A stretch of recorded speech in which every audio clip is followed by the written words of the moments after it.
The town of Berlin, Germany.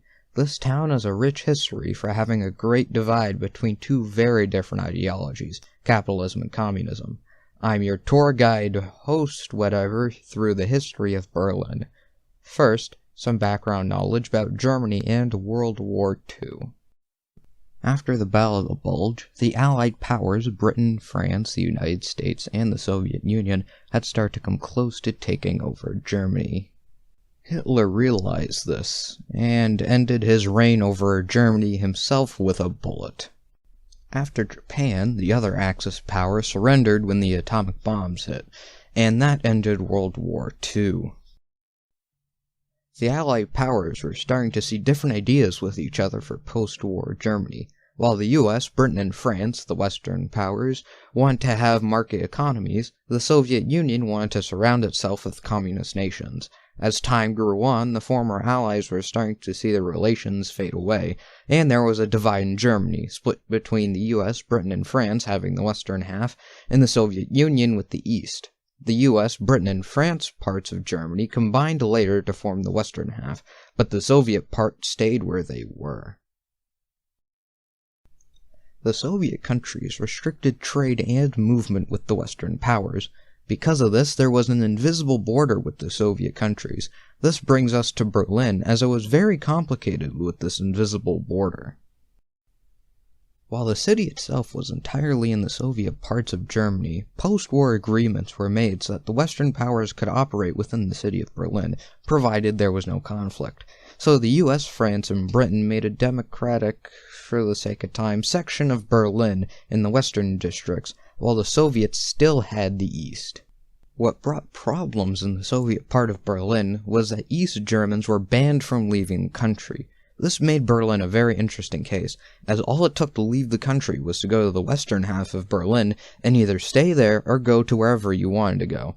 This was great for everyone except for the Soviets, as they were losing their workforce to the western half. Keep in mind that most of these events were during the Cold War, capitalism versus communism, so some of these actions aren't out of the good or bad of someone's heart. The Western powers wanted to and did help with the reconstruction of West Germany by helping pay for the reconstruction. In contrast, the Soviet Union took the resources of East Germany under them, taking it as war reparations. This made capitalism more favorable over communism, so more people left East Germany to go to Western Germany.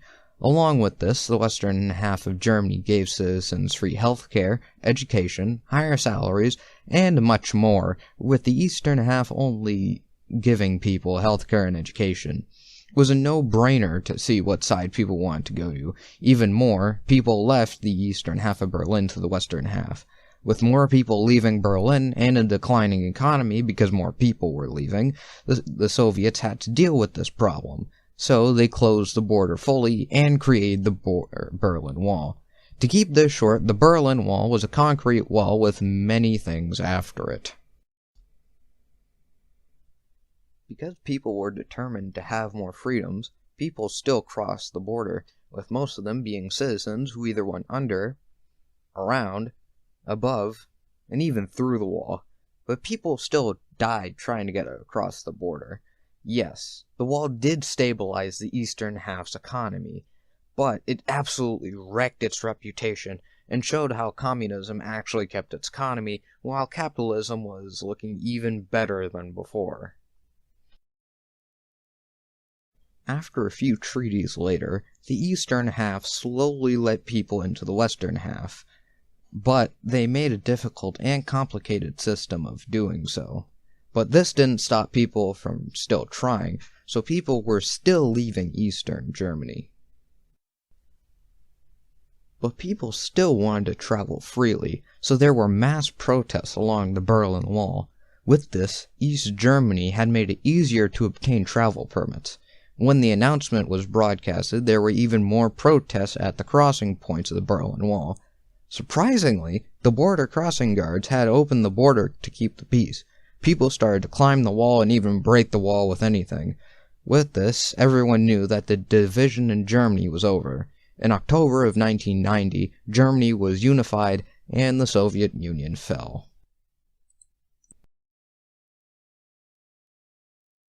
What does this point in history tell us?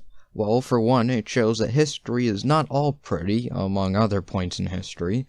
It also shows that people will get what they want, even if it's at the expense of others. You could also say that communism is worse than capitalism, but that's a story for another day, with the Cold War itself. The main thing to take away is that people will fight for unification, even when they are most divided.